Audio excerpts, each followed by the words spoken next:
Hey everyone, thank you so much for tuning in to another episode of Cooking with Miss K. So today what I'm gonna make is a ground turkey and tomato basil meatloaf. It's super good, and I had actually avoided this recipe for a while.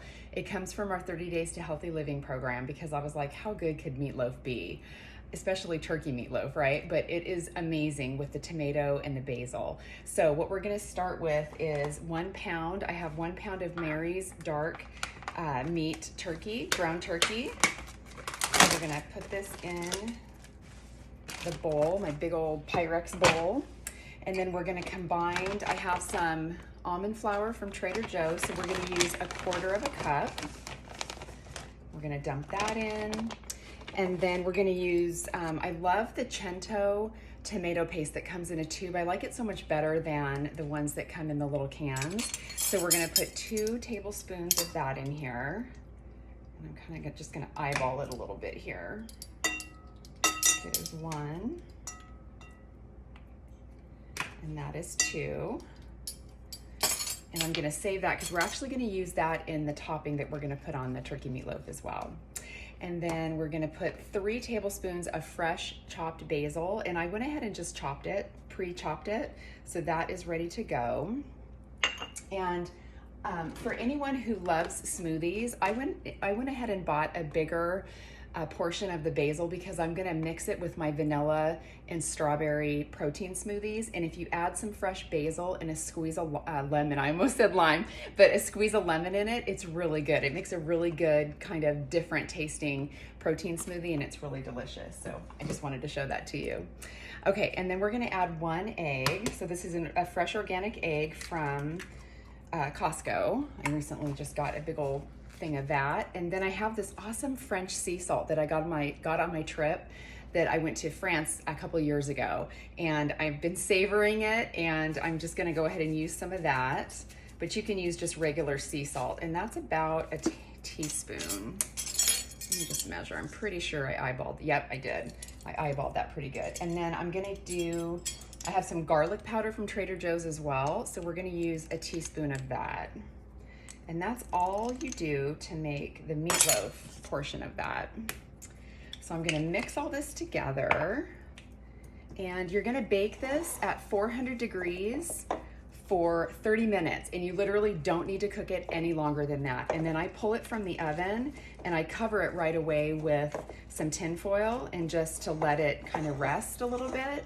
And my son loves it so much. My husband loves it, and my son also loves me to make meatloaf sandwiches with it too. So the leftovers are really good as well.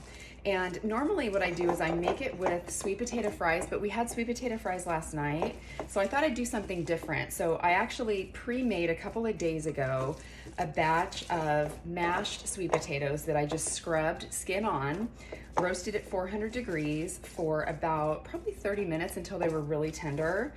And then what I did was when they cooled, I peeled them and I whipped them up with some olive oil and sea salt. And since I already have those on hand, I'm just gonna serve that with it this time. So I'm just gonna mix all this together, and I'm gonna shape it into a loaf. Okay, so I'm gonna move that right there. So I have my baking sheet here, and I'm just gonna put this on the baking sheet. Put that off camera, and it's somewhat into a loaf, but I still need to use my hands to kind of make it into a loaf. I think you can see that. I'm gonna squish it together a little bit more. Okay, there we go. So there's that, and I have a wet rag for my hands so I can wash my hands off. Okay, so I'm gonna do that, and then we're gonna top it with this this tomato basil mixture with some apple cider vinegar. So I already have 1/4 of a cup of, I decided to use heirloom tomatoes because I saw one at the store and I love heirloom tomatoes. If you've never used heirloom tomatoes before, they're really good. And you can actually make a cold salad with them where you just dice them. When I cut my tomatoes, I usually use a serrated knife, like a bread knife. It just cuts better than like a regular knife. So so the salad, you mix it with fresh basil and olive oil and some salt, and you can add mozzarella if you want to. I usually don't because I don't really do dairy all that often.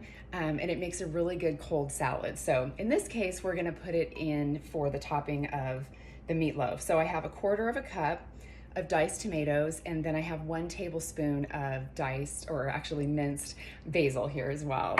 So now what I'm gonna do is I'm gonna add 2 tablespoons of the tomato paste. So I'm just gonna squeeze this, whoops, from the bottom. And that is about a tablespoon. And my little tube is going, whoops, going wonky on me here. Okay, so I'm gonna squeeze a little bit more out. Okay, and that's about a tablespoon as well. So we're gonna put that in, and then we're gonna add a tablespoon of raw apple cider vinegar. I know it kind of sounds weird, but it gives it a nice little bite, nice little taste once it's all combined. And this is just the Trader Joe's brand as well. I love that as well. And then, let's see, what else are we doing? And then a pinch of salt, and that's it. That's the topping for the turkey meatloaf. So let me just get a little pinch, which I just got way too much. So this stuff is like liquid gold, so I'm gonna put it back in there.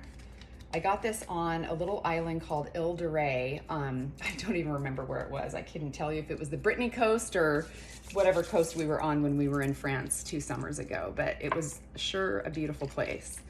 So, okay, we're gonna mix this all together. And then I'm just gonna top it and just kind of put that on there. There we go. All right. And then I'm also gonna serve, one of my favorite quick and easy vegetables to serve with this, I do this with a lot of my recipes, is just plain old broccoli. I've washed it, I've cut it, I've tossed it with sea salt and olive oil, and I roast it. And broccoli roasted comes out so much better than if you steam it or you boil it or anything. At least I think so. It comes out really good, especially when the little crispy bits start to happen. So that's it. Here's the turkey, tomato, basil meatloaf. So I hope you enjoyed this. If you try it, let me know. If you have anybody that would be interested in following me, you can follow me at Cookin, Cookin with Miss K on Instagram. And I also have Cookin with Miss K on YouTube as well. So I have such a passion to help people enjoy a healthy lifestyle 1 meal at a time. So please share my video, make these recipes, let me know, post a picture if you make it, or a comment, and I hope you guys are having a great day. Thanks.